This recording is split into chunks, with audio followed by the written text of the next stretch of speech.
Okay, we'll call this October 11th meeting of the Lakes Joint Advisory Committee to order. Matt and Michael are both traveling today, so Matt asked me to fill in. As far as the agenda, Rick just mentioned that the SECI data is going to be postponed till next month, so we can take that off the agenda. And we're going to move the open forum up to the top of the meeting because we have a letter from a person who couldn't be here that we would like to read. So we'll do that here in just a moment. Any other changes to the agenda? Nope. Okay. Previous minutes, have a motion to accept those? Okay. All in favor? Okay. Meeting minutes are accepted. Let's do the open forum now. Tom has a letter from Mr. Harrison that had some comments on the proposed voting changes that we had worked on the last couple months. So read that. Before I get started, the member comments are limited to 3 minutes. It's a rather lengthy letter. I'll try and read as quickly as possible, but we are limited to 3 minutes. And so if I exceed the 3 minutes, the buzzer behind me will go off and I'll have to stop at that point. So here we go. Reasons why e-foil boards should not be banned on Loch Lomond. Number one, visibility of foil board riders. Foil board riders are far easier to see than swimmers, yet the freedom to swim any distance is not banned on Loch Lomond. Foil boarders are easier to see than water skiers and wakeboarders who have fallen and separated from their boat because stationary water skis are submerged.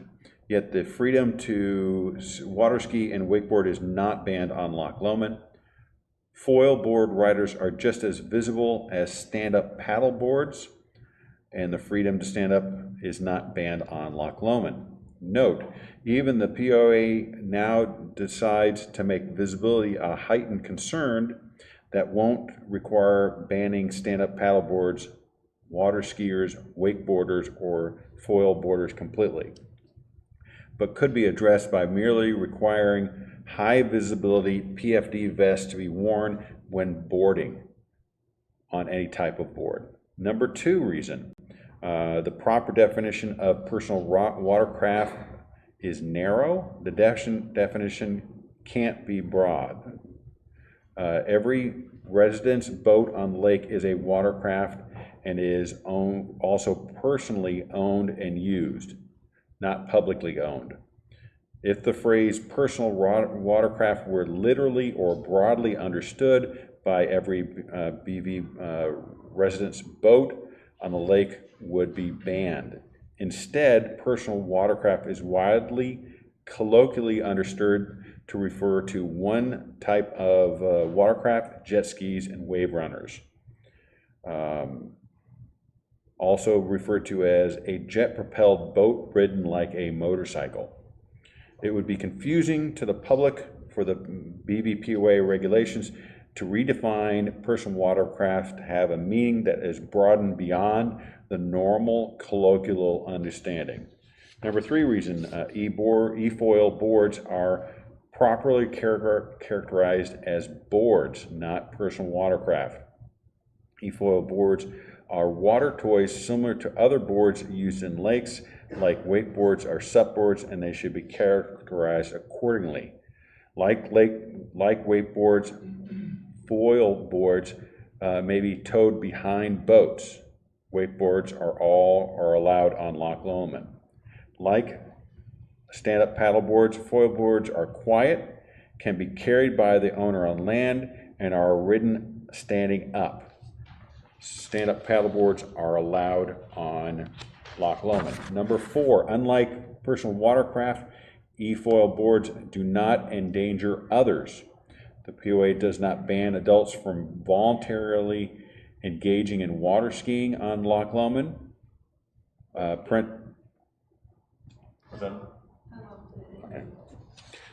We'll attach this whole commentary to the board minutes, And so if someone wants to read the entire thing, or if I did a horrible job reading it, they can read it on their own. It's already been sent to the committee, so I think we all have a Yes. copy of it. Yes, but if anybody on the public wanted to see it, we'll attach it to the minutes. Yep.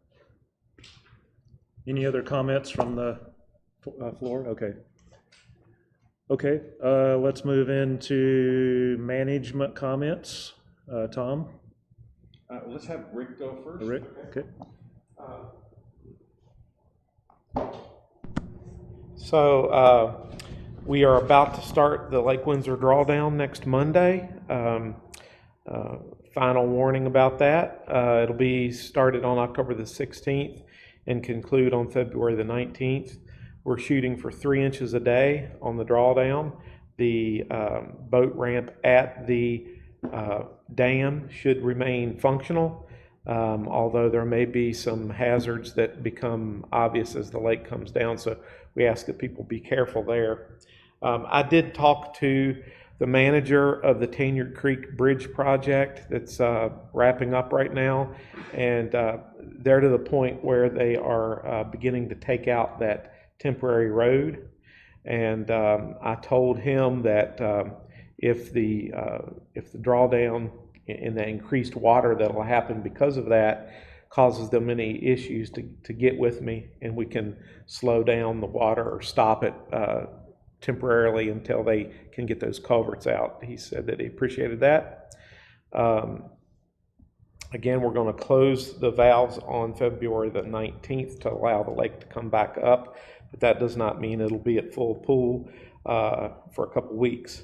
We do have a lot of water that moves through Lake Windsor, so it shouldn't be much more than a couple weeks on that. As far as the POA Rangers go, the statistics for the month of September are 3,427 contacts, 205 people removed, 310 contacts by boat, and 99 hours on the water. That, as you would expect, is down from 5,300 in August, and down a bit from September of 2022, which was a little over 4,000. We will be starting to let our seasonal rangers go next week.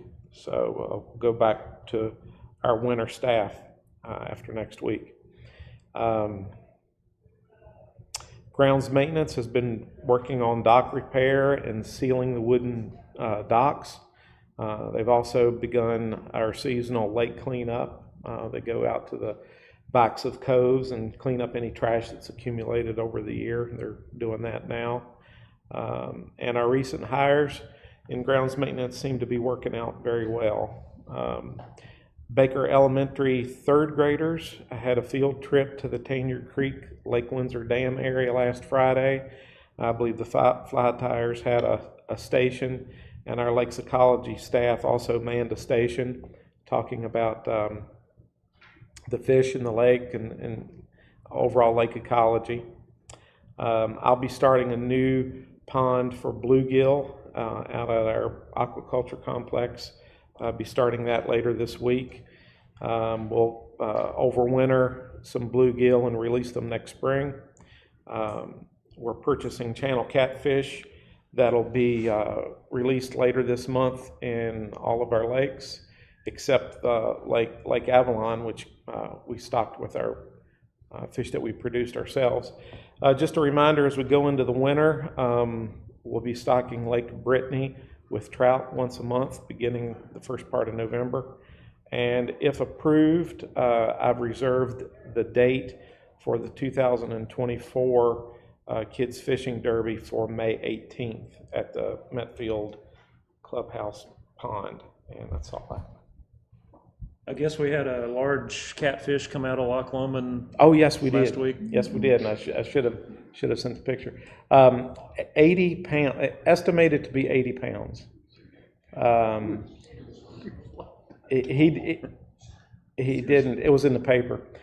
He didn't actually have it weighed, but I did some research, and judging by the picture, it measured from his ankle to the top of his shoulder. Wow. And he looked to be a fairly tall, slender man. And so I measured our our tall, slender fellow that works in our shop, and I measured 55 inches from his shoulder to his ankle. And then there's charts that tell you how much a fish should weigh based on the length, and it was right at 80 pounds. Do you know if he kept it or returned it? He returned it. Okay. That's why he didn't have a weight, because he didn't have a scale. But yeah, definitely big enough. He could consume a basketball. It was a big fish. If there's one, maybe there's more. Yeah, very big. Pretty incredible. Maybe Tom will want to reconsider his open water swimming. I don't know. I will never swim in Lake again. Tom? If I go. So a couple things. If you're not aware, a couple weeks ago, the board of directors approved the Tanyard Creek Practice Center project. That's going to be a major undertaking for us. Very exciting project. We anticipate the range will close in November. We don't have the exact date yet, and will reopen in September of next year. The Kingsdale project was also approved at that same time. We anticipate we will begin construction in December and should be open in July. So two very exciting projects. And on the subject matter of projects, we had our last tour of the BVRC just a few weeks ago. We had approximately 200 people in attendance. It's probably our highest attended tour. And we anticipate it will open in November, probably the middle portion of the month. And lastly, on November 9th at 6 p.m. in this room, we will have our annual budget presentation. I don't see you guys writing this down. It's really a very exciting meeting that you guys, so Kevin, write that down. November 9th at 6 p.m. So, but it's important that our community is aware of the budget and is involved and can offer comments and so forth. Okay, that's all I had. All right, Trey, you got anything for us? We are, you guys hear me? You guys hear me? There you are. We are shut down for the season. We're putting everything to bed right now. And I'll be around if anybody wants to come and hang out, but we are done selling bait and written boats for the year. So we will see everybody again on 2024 will be April 2nd. That's the Tuesday. That's when we'll be back. Okay. Any board members have comments? Nope. Okay. All right, so under old business, I guess the only other thing we have is the changes to the boating regulations for 2024, which are part of your handout. And I know that what this letter we read earlier, if the subcommittee that studied that has any thoughts on that, or if we want to send that letter back to you guys to look more at, or if you have ideas on it already that. Well, there's two of the four members from the subcommittee here now, and I don't know if we're in agreement on, I read the letter, and I thought it was a very compelling letter. I thought that it brought up points that were brought up in the subcommittee, valid points to me. And one of the things that we don't want to do is arbitrarily ban something that without a good reason for doing it. And two of the four members are not here. I don't know if that means someone makes a motion, we put it to vote. I know that the draft has been put forward with the e-foils on there, the hydrofoils for banning. I think we have time to vote on this in November if the subcommittee wants to go back and look at it. You know, we roll out the brochure, the annual rules and regulations brochure in January of every year. We would ideally like to have it finalized by November, but I would rather get it right than get it now. I don't want to rush anything, and you know, one of the things that Matt talked about at last month's meeting was delaying a month to making sure that the community had time to voice their opinion. So from a management perspective, we're totally fine if you want to delay until the November meeting. Now, typically, I'm not saying you have to do this, typically the Lakes Committee has combined their November, December meeting. If you decide to do that, if you could have that in early December, so we can get any changes to the rules and regulations. We've given us some time to get our marketing team to make sure we have time to make the changes, get the printouts and everything ready to go January 1. Or we could do the November meeting and delay the December meeting if we have something on the table, so. As long as you give us a reasonable amount of time, that'd be great. I know one of the challenges with water sports and a lot of other industries is it seems like they keep trying to develop new things to sell new products. So, if we write something in there that this isn't allowed or this is allowed, and then next year there's some type of, enhancement on what they're already making, that we may have to look at it again, so. And the documents, the rules and regulations should be living, meaning they should be changeable. Right. With that being said, we try not to make changes once we print all these out at one time. We could make changes midstream, but we'd rather not.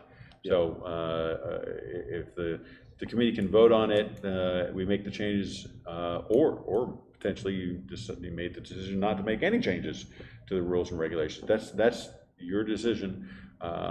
As long as we know in a reasonable amount of time, we can print it out for January and be good to go for the year. So, Go ahead. I don't think the subcommittee's going to really meet and come up with any different. I think we've already met and we've discussed it, and we have this this document.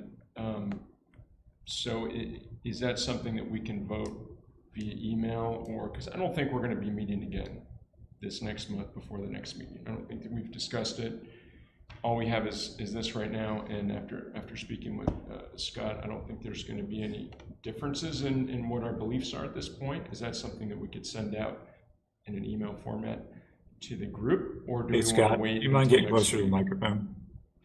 I mean, your subcommittee can meet via email or Zoom or in person or whatever you want to do if you want to, talk more about it. So does the subcommittee should they come to a vote with the subcommittee, and then next month we would come to the group with that subcommittee vote, or do we all just vote? The subcommittee is not required to have a unanimous decision. It'd be nice, but it's not required. If they come up with something different, I think it would be good for them to send that out to management and the board, and, if legal needs to look at it again, those things can happen before the. Yeah, I mean, we would, right now, it's written where e-foils are not allowed. And so if we're gonna change that thought process, what legal can do is they could give you potentially a Plan B document that includes all the changes, but doesn't allows for e-foils. And then at the November or early December meeting of the Lakes Committee, you could vote to, 3 different things: not change anything at all, go with this currently written document, or go with the one that includes most of these changes, but not the e-foils. And that would give the committee multiple options. That's what I would recommend we do. And that way, because we want to make sure that legal gets involved so that whatever is written is Right. legally enforceable. I'm happy to meet with it, or have at least conversation with the subcommittee. It sounds like it's preferred to have a vote from the subcommittee, so. we Prefer can to have a do recommendation. A recommendation. But it's not required. Okay. It's not required. Okay. We do ask for a majority vote of the entire Lakes Committee, but it's not required for a subcommittee. Okay. From a procedural standpoint, the subcommittee made a recommendation. It went through this meeting's process. Legal was involved. a draft was created, and we've received a letter from an individual who lives on, I believe lives on Lone, who takes exception to e-foil. So the e-foil argument or the e-foil issue, to my understanding, is the only thing that is stopping us from going ahead and making a vote on the existing documentation that we've developed for rules and regulations on the lake. Is everybody on the same page on that? Well, I think that he has brought up the e-foil board. What we were looking at was the hydrofoil, the sit-on type that sits above the water and it'll do 40 mile an hour. I think this is two different e-foil toys, if you want to call them that. Well, we've got one toy that is classified as an e-foil and is a board with a stem on it and has wings and a motor below the surface and rises up and you fly around the lake like a hydrofoil. Right. The other product that's currently on the market could be classified as a electrically powered surfboard, jet board, what have you. There are some options on both of those product offerings. Give you an example of what an option might be. On the e-foil, there is an option to purchase a powered propulsion unit that is tethered to the foil, which would not be powered, and pulls the foil around at speed. The advantage of that is you can use the non-powered e-foil in a number of different applications like ocean wave surfing. The other advantage of this towable option is the battery life's a lot longer than the battery life that's contained in the e-foil with the motor and the propeller and those kinds of things. So there's going to be a continuing stream of products enter the marketplace as technology changes and electrical engineering continues to enhance and develop on these kinds of products. So maybe, I mean, we always, from a management point of view, we prefer that we have a draft and that it be worked through. I guess, I think we're all in agreement that we want to keep everybody below 5 miles an hour in the no wake zones. In the wake areas, for the 3 wake lakes, maybe we need to, since we have additional devices, toys that are coming out, maybe we look at this from a different perspective as to what are we trying to prevent. I mean, let's pick on jet skis. They're allowed, they're Go 70 miles an hour. go 70, so maybe we try and look at it from that way, or we just have to look at this every single year, which is fine. But I think management needs a little bit more guidance at this point from the subcommittee. And then we can develop some language and we can bring it to the attention of the Lakes Committee and see if they want to adopt that or not. But I would concur with your recommendation. Let's kick it back to the subcommittee. And I also think it's really good that the committee is listening, even though it's one person that sent in a letter, that's fine. Listening to the concerns of the community is really good, and I'd rather delay the decision and have you guys work on it a little bit more as opposed to ignore it and potentially making a flawed decision.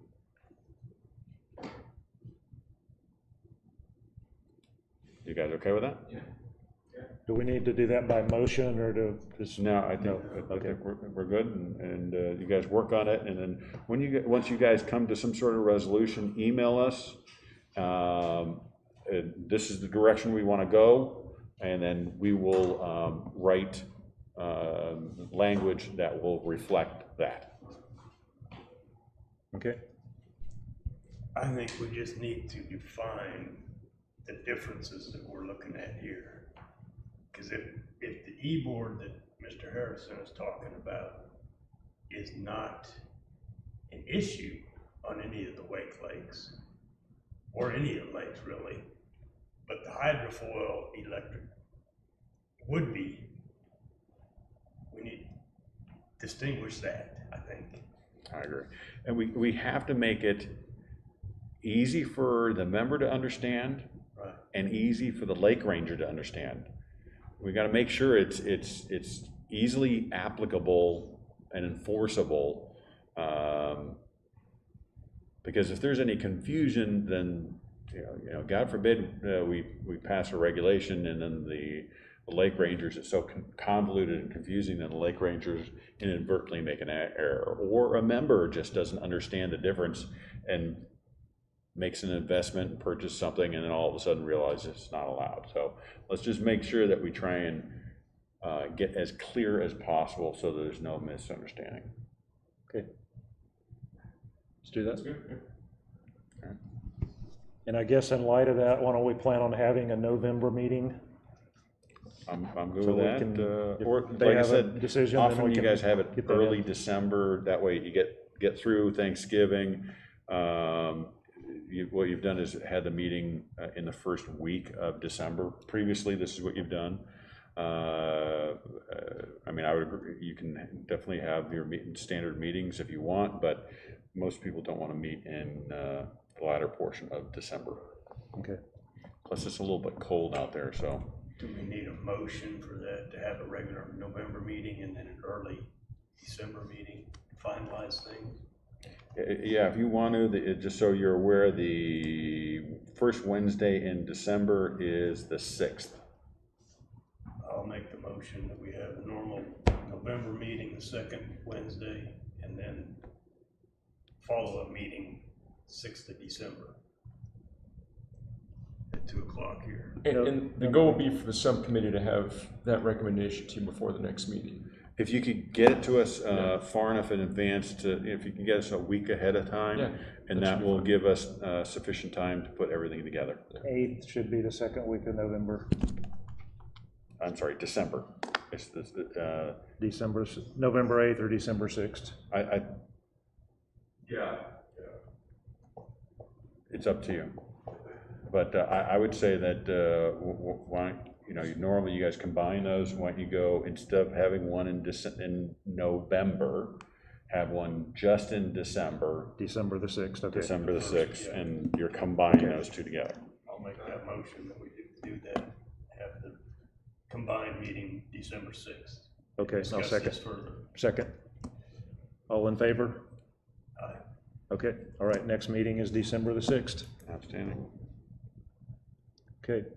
Any other items before we close? Rick mentioned this earlier, just a reminder that the drawdown is just days away at this point.